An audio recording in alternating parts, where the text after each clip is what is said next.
ripples and waves, pools and eddies, trout are rising for the mayfly, and the sun is shining down on the valley. Hope to be a fly fish to the day that I die.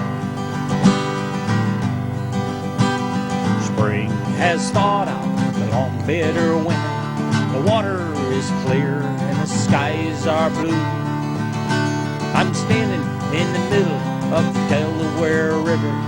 Might even catch and release one or two. Life is good when I'm wading the river. Gets even better when I cast a fly. If I catch a trout, it don't really matter. It's fun just to be here and give it a try.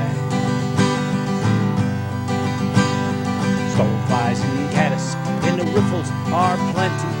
Mayflies a courting on fragrant breeze. The cedar wax wings come down from the heavens, wait for their dinner up in the pine trees. Trout is rising in the far eddy.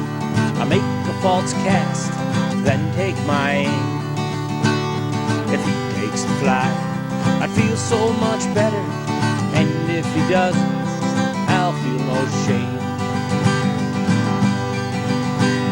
The water is cold and my waders leak. It's raining now on my favorite stream. I'll bear it all, just fish with a feather, so when I sleep I will have a sweet dream. Life is good when I'm wading a river. Gets even better when I cast a fly. Trout, it don't really matter. It's fun just to be here and give it a try. Ripples and waves, pools and eddies, trout are rising for the dry fly, and the sun is shining down on the valley. Hope to be a fly fish till the day that I die. Spring has thawed out the long bitter winter. The water is clear and the skies are blue. I'm standing in the middle of the Beaver Kill River. Might even catch and release one or two. Ripples and waves, pools and eddies, trout are rising for the dry fly.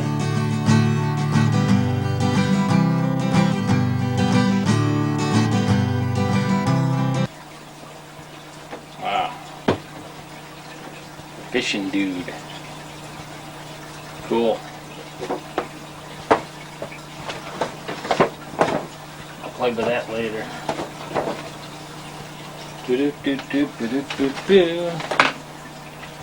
Oh, hey folks, how you doing? I didn't see you there. I was just checking out my little fishing dude guy I got somewhere. It's a fly fisherman, G.I. Joe doll. So,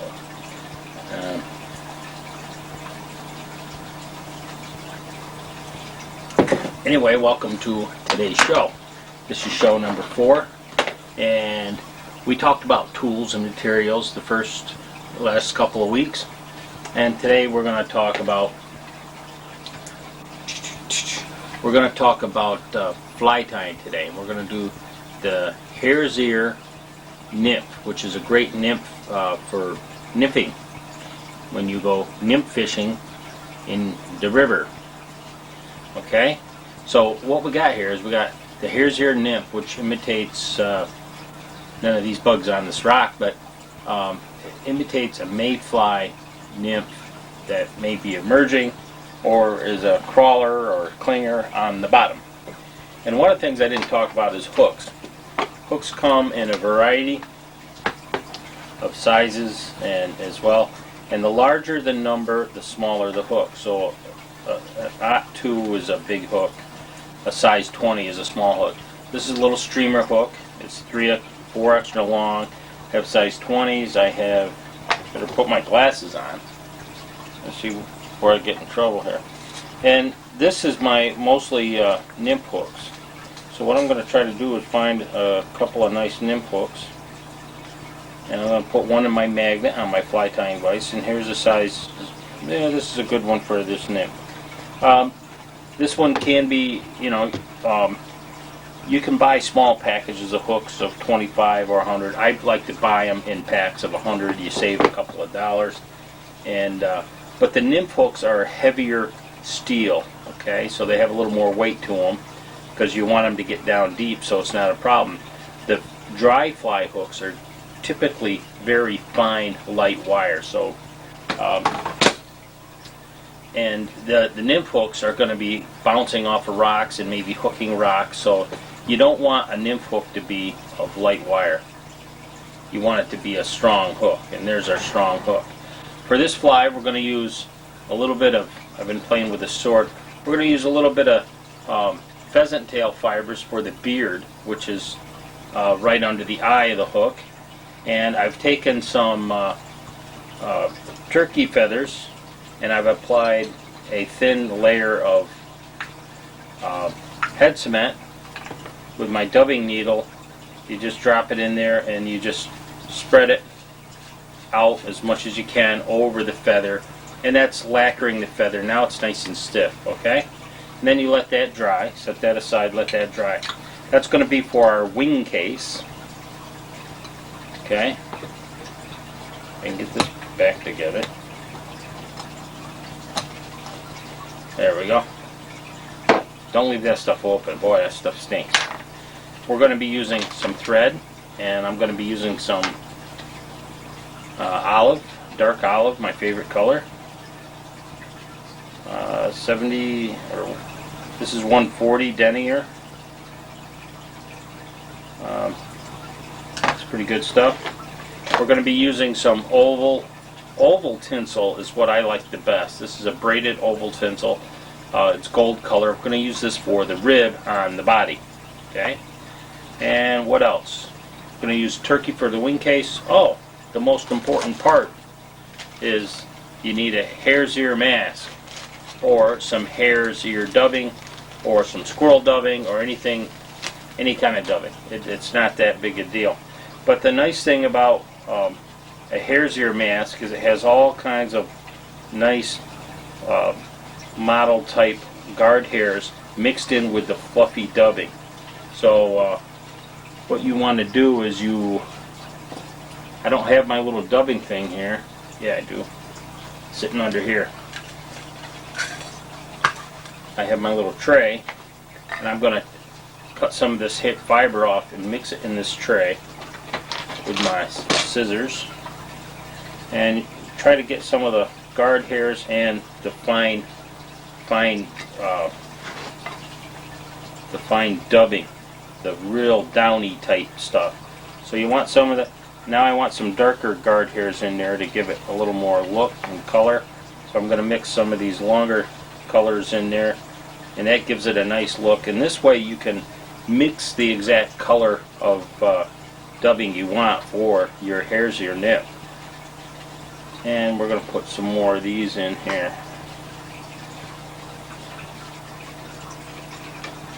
Okay, get some real long guard hairs in there. There we go. You're going to mix that up as much as you can. Some folks use a coffee grinder to mix their fur, but don't use it for coffee after that. And don't use one that's been used for coffee, because the coffee has a lot of oils in it and it will make it all stick to the inside. Be a real mess. Okay, now whenever you're tying a fly, I'm going to zoom in and show you exactly what we're doing here.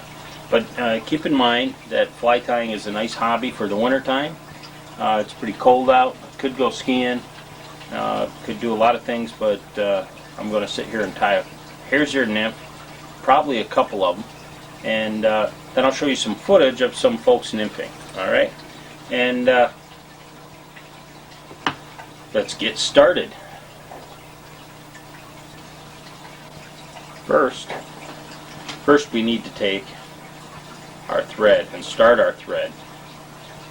with a bobbin, you want to make sure the tension is right in these two springs. So you bend these out till you get the right tension on your bobbin. Then you thread your bobbin, and again, don't use a metal threader.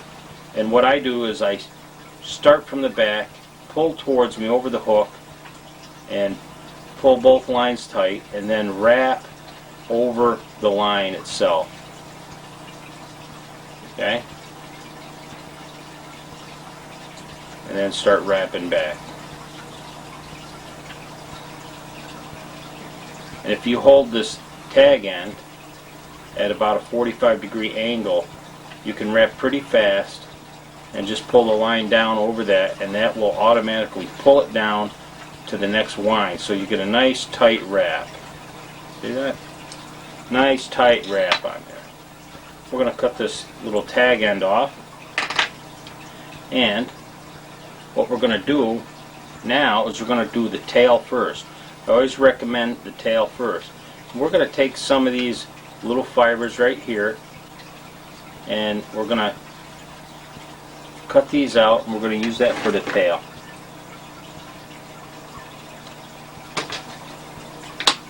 I'm going to pull some of the dubbing out of there and put that in our mixing bowl, because we can use all that fine dubbing. And then we just get a little clump for the tail. That's all we want, is a little clump like that. And to measure things, I always pinch it, measure it on the hook. We want this about the length of the hook point, from the hook to the bend, and then I'll pinch it off with my other hand, okay, right where I want it, okay. And then I usually trim that off. So there's just enough for me to tie with. And then I do the pinch method. The pinch method is where you bring the line up through your fingers, see, the fingers are holding it, and then I pull down lightly, and then I pull up on the other side. You always want to pull up, okay? So I pull up, I come down through my fingers, and then pull up on the other side.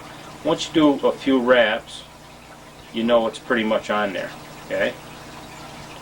There's our tail. Our tail for the hare's ear nymph is on there, okay? Now we're going to take some dubbing wax, which I have right here. We're going to wax the thread, okay? Put a little wax on the thread, okay? Now we're going to take our dubbing that we took from the hare's ear mask. We're going to take some of this dubbing in very small quantities and just stick it to the thread, okay? And then we're going to spin it. And it doesn't have to be super tight on the hare's ear nymph, because we want those guard hairs to be all sticking out.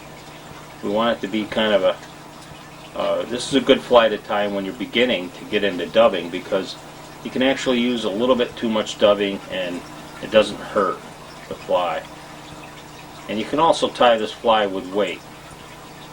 Oh, sorry, forgot my gold tinsel. I always do that. I always forget my rib. So let's back up here. I'm going to tie my rib in using the pinch method. Okay? I'm going to leave that dubbing right on there. It's not the best way to do it, but it'll work. And we're going to put that dubbing right up to about the shoulder of the hook.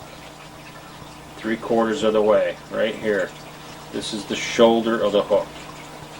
Now I'm going to wrap that tinsel real quick, and I'm going to palmer that. And what that means is you're going to wrap it so there's a gap, and it actually makes a nice rib. It looks like a segmented body. We're going to wrap our thread around that tinsel and then wrap that in there. There we go. So now that's tied off. Okay? The next step is our wing case. We need to put a wing case over the front. And I'm going to take my lacquered turkey quill, and I'm going to pull a little segment out of here and clip it off. Okay, and this is a much too wide a piece. But what's nice is once it's lacquered, it holds together pretty well. So I can like select the size that I want. I'm going to nip it off right here because this has a nice mottled coloring to it, so I want to use that. So I'm going to put that right on top of the hook and do the pinch method, and I'm going to wrap around and tie that wing case down. Okay, and this wing case will go up over the top like so. Okay, we can actually tie it back a little further. We can make this one a little thicker. I didn't like the size of that, so we're going to tie it on there. We're going to wrap it back about right there. Now we're going to take some more dubbing, and sometimes I use darker for the head, but this is the abdomen, the body section, so this can be pretty fluffy. So I don't use any dubbing wax here because I want it to be really fluffy. Okay? Now I'm going to take a little bit of my pheasant tail fibers, just a little bit. Cut them out of there. So we have a little pheasant tail, and that's going to be the beard. That's going to be tied underneath. I'm going to pinch that off, nip it, and this is the hard part because you got to hold that under the hook. And now we're going to do the pinch method, but we're going to do it under the hook.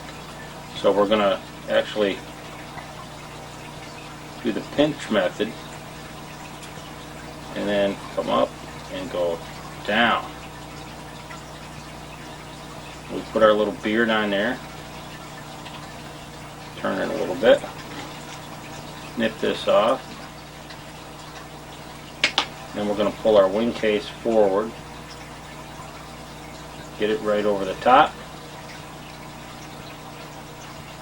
and we're going to wrap this around. We're going to pull this up, wing case up, nice and tight, and then we're going to nip that. Now we're going to do a half hitch with our bobbin, if I can find it. Where'd it go? I know it was right here. Oh, here it is. To do a half hitch, you're going to take your thread and wrap it around there once, keeping it tight until you slide it over the eye of the hook. Again, I do a double half hitch with 2 wraps and pull that over the top. And you put that over the eye and pull that. 3 or 4 of those will work, and then you top it off with a drop of head cement.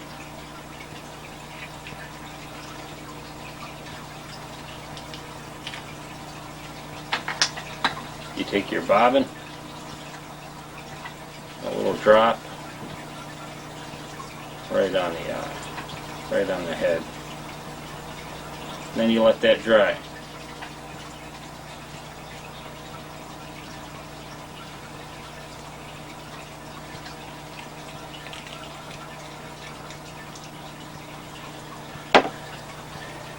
And you're done. When that dries, you have a nice little hare's ear nymph to go nymph fishing.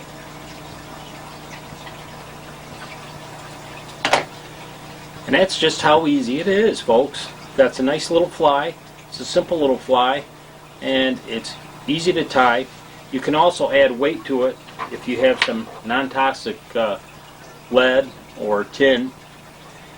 You don't want to use lead anymore. You should always use tin because the lead is toxic to the environment, so you don't want to hurt the environment. But that's the hare's ear nymph. Very simple fly to tie.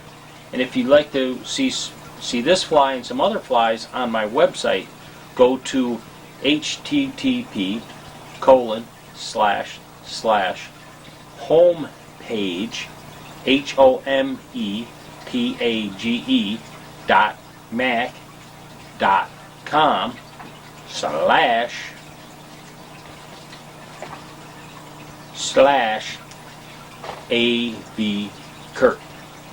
And on there you'll see the hare's ear nymph, the elk hair caddis, and some other flies that we're going to be tying here on the show. So watch some of these clips. I think I have some clips of folks nymph fishing, and I may be nymph fishing in there somewhere. But the technique is where you cast kind of up and across the current. Let that fly sink and float. When it gets down to the bottom, you slowly lift that hare's ear up towards the surface. As it comes up, the fish will hammer it. That's one of my favorite flies, and it's a good fly to use on any stream in New York State when you're fishing for trout or even bass. I've had bass hit a nymph. And until next week, I guess that's about it. Next week we're going to be tying. Let's do an elk hair caddis. Why not? How's that sound? Yeah, sounds pretty good. Next week we're doing an elk hair caddis. So sit back and relax and watch some of these clips, and we'll see you next week.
a kill just about a week ago. Fish started jumping, fish started rising right in front of me, you know. So I tied on currents, killed a stonefly, and cast it out onto the stream. Soon after that, the trout took the fly, and we were both headed downstream. Won't you give me 3 steps? Give me 3-step fish. You give me 3 steps more. Give me 3 steps. I'm running out of line, and I won't take you home. Now then, the trout turned around and headed back upstream. Jump in the air, sit the fly out. This is what he said to me. He said, "Hey there, mister, the big shot fly fisher," as he started to grin. "If you want to catch me, well, you gotta have to come back again. Won't you give me 3 steps? Give me 3-step fish. You give me 3 steps more. Give me 3 steps. I'm running out of line, and I won't take you home." Well, I always like to fish in the no-kill section whenever I can. I always catch plenty big fish in the river. All you gotta do is cast. So the next time you catch a trout, release him to the water again, so that the next time you're there, you're always gonna find a friend.